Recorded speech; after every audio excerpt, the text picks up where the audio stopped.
Hello and welcome to Fireside Chats at the Influencer Series conducted by the Alchemist Accelerator. These are timely chats with tech leaders about what's on their mind. Let's get into it.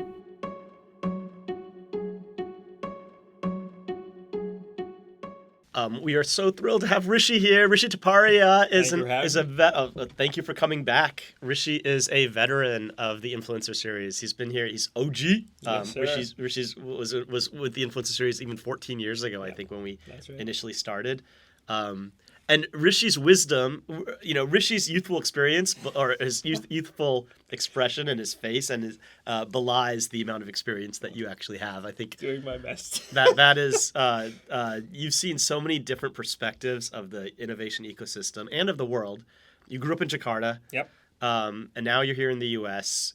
You worked in venture at top-tier venture funds, Matrix, Scale. And then you went and you became an operator, That's right. which very few VCs have the courage to do because they get spoiled in venture. And you were the first non-technical hire at Point. That's right. And you scaled that to a point where the company got acquired for $500 million from GoDaddy. And then you became the SVP of strategy at Legion, which was an AI ML-powered HR company. And now you're the founding GP of your own venture fund, That's right. Garuda Ventures. That's right. Your Indonesian roots are Coming through. Yes, exactly. So it's so good to have you here. Thank you, man. And I know there's so much that we can talk about, but I'm curious. Here today, you were leading a roundtable. Yeah. Can you share the headline of the perspective that you were presenting? So the topic for today, and the topic for the series today, was AI teammates in the enterprise. Yep. And the thesis that I have basically come to share is, I think, very specifically AI teammates, and the word teammate is important, and in the enterprise is important, are overhyped and will actually take a lot longer to deploy than all of us in the valley and the hype cycle in the media might expect. Okay. And so getting into that, and forgive me while I open No my problem. notes. You can take up the notes. Nuance here matters because the idea of teammate is an important one as compared to tool. And so let's get into a couple of descriptors. AI tool, a tool is something that is wielded by someone or something to achieve an objective or an outcome. A teammate, historically in our minds, is a person who achieves the outcome. And so when we think about AI teammates in the enterprise, an AI capability, technology, agent, whatever you want to call it, that achieves an outcome, the deployment of that, I believe, is going to be slower for two very basic human reasons. Expectations and status. First and foremost, I believe that AI has an expectation management problem. And the reason for that is that when you think even about the tools and all of what we were told we can do with AI, with the greatest demo the world has ever seen in ChatGPT and the proliferation of Gen AI through the world, what's happened is what we believe we can do to then what we actually get as output has been misaligned. Hallucinations was an amazing way to describe mistakes. And we are not used to mistakes from computers. If you think about the calculator as a computer, enter question from a mathematical perspective, get answer right, move on. Now we've been told, okay, we've got this AI capability, which has also been seeded in our minds by the likes of all the movies, sci-fi, Terminator, AI, but it's making mistakes. Hold on, what's going on? Why am I not getting exactly what I want? The proliferation of these tools has been hampered by this expectation versus reality mismatch. And so there's been so much hype. You look at and so many failed, I think, expectations. You look at BCG's study, 2/3 of CIOs have felt unsatisfied with the results of their AI experiments. I talked to a bunch of CIOs and a bunch of public market investors who similarly echo through anecdata that I've gathered, 80 to 90% of AI experiments have failed or have underperformed. That's very important when we think about the proliferation of this technology as we move forward as an industry. Is it different? Is it sort of the classic Gartner? The Gartner disillusionment curve? Yeah, and the hype cycle. The hype cycle. No, for sure. And I think the challenge has been the hype cycle has been so high. So it's just the and extremity so of it. fast, and the extremity of it, and the promise of it is combined with the amount of discourse that we're now able to see, where we're getting our information from, all of the various news sources, podcasts, X, the media, traditional media sources.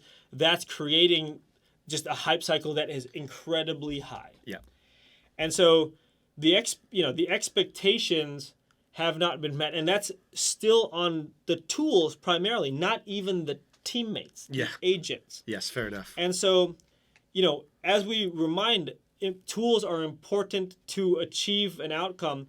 When we think about teammates and the expectation that I would have for you on a team and your ability to do something autonomously and get to the answer, the expectations are going to be even higher as far as what we expect from the outcome of an agent that we use. And so I'll caveat there for a second around the distinction between the person then in an enterprise who has budget and the person who uses the tool. The person who has the budget is typically a manager.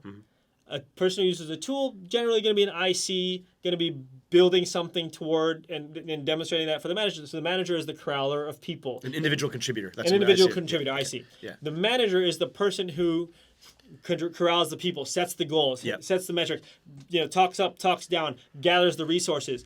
They are not doing IC type of work anymore.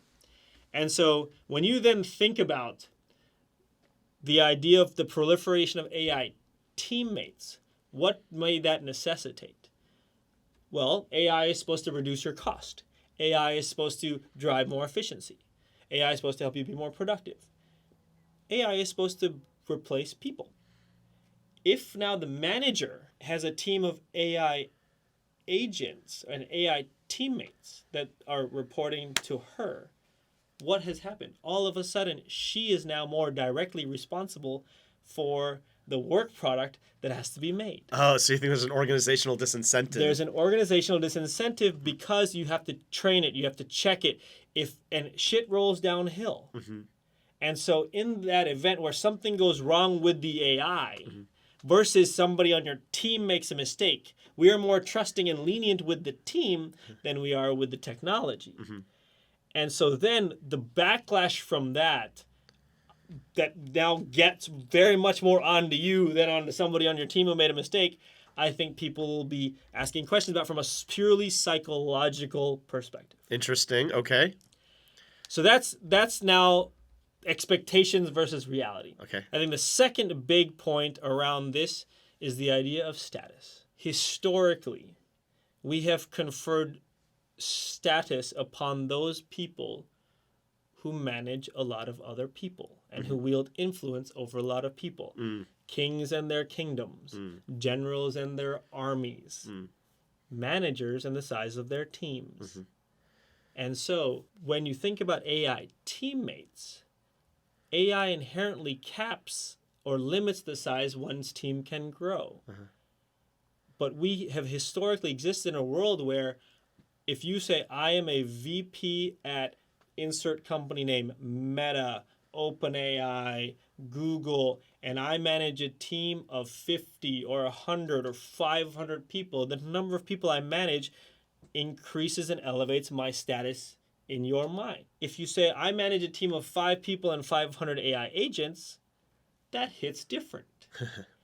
And so as a result, as a society, what's going to need to take place for the true proliferation of and redesigning of the way we think about teams in the future with AI present is going to be a realignment of the way we talk about teams and confer status and confer work and confer the idea of what my job is onto others.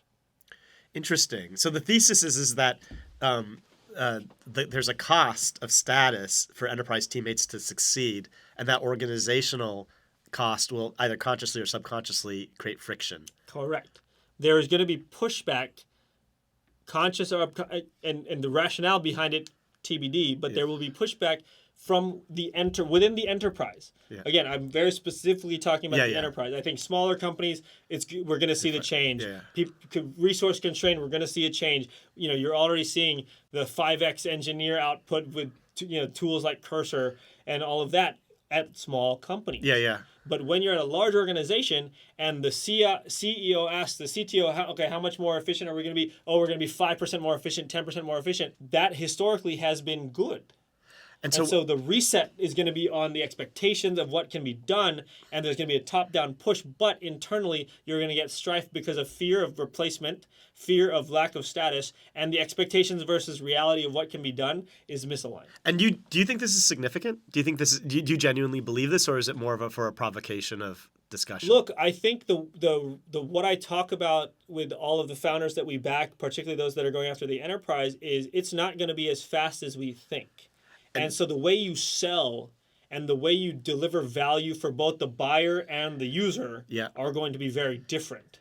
And then do you think the trust has to be earned? And so Garuda, by the way, just tell people what types of startups what stage you're funding. Garuda Ventures, we are a pre-seed focused fund that co-leads investments into founders at a deck and a dream. Okay. And so we really invest early. We help navigate through building team, building product, getting into revenue, raising more capital. So we are coming in literally at the ground floor. And what guidance do you give to AI first startups in terms of who they should sell to for the enterprise if they're deliberating between going after big elephant accounts versus small startups or SMBs?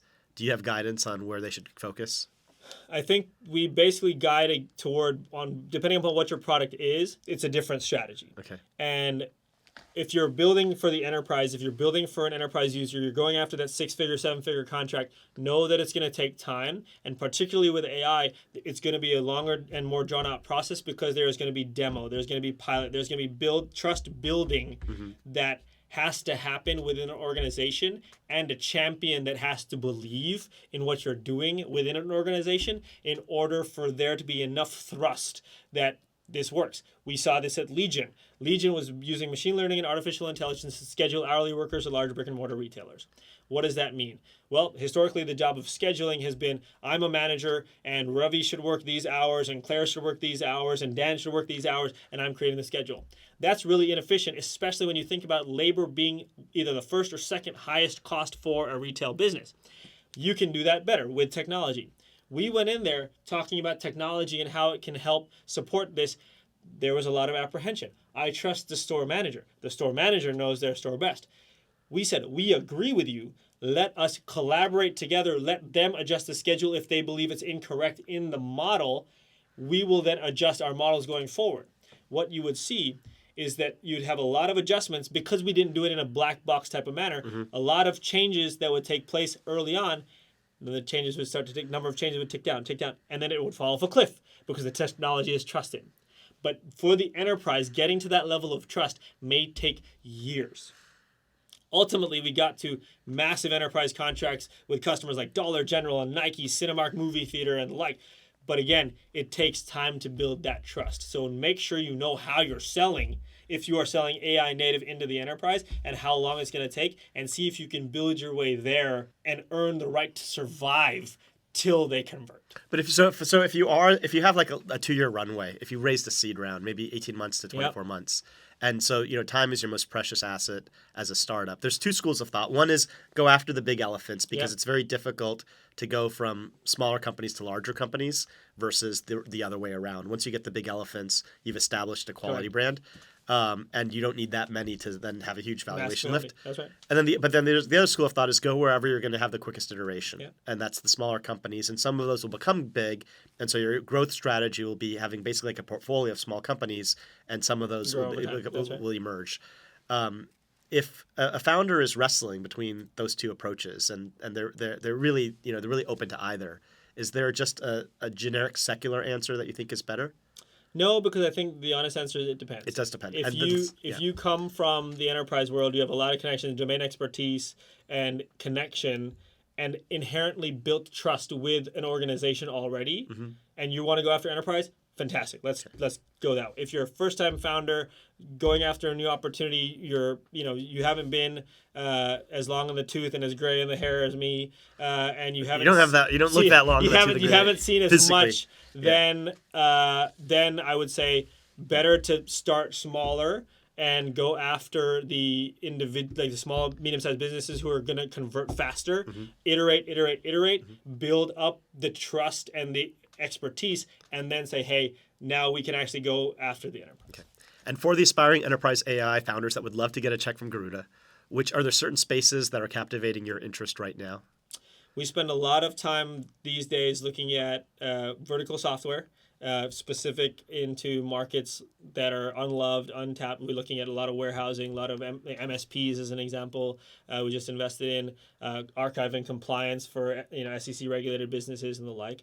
And when you look at those, what makes the difference between a company that's just an LLM wrapper going after a vertical versus a company that would actually compel your interest? Domain expertise. And how do you quantify that or measure that tactically? Why do you love this problem? How do you know about this problem? Have you felt this problem before? What do you know about the customer that most people won't? Okay.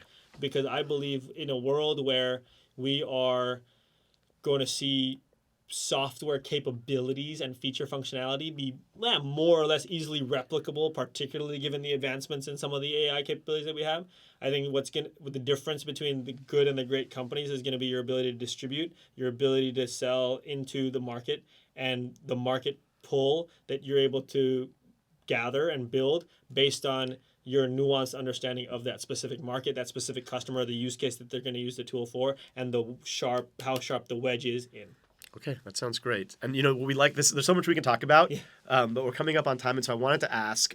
We're asking everybody this. Yeah. If you could share a 6-word takeaway of advice to an aspiring enterprise AI founder, what would that be? In 6 words or less. Understand why you're doing it. That's great. Understand why you are doing it. That's great. Thank you, Rishi. Thank you very much. That was fantastic. Great to see you. Great seeing you as always. And that's our show. Thanks for listening. Please stay tuned for more discussions as well.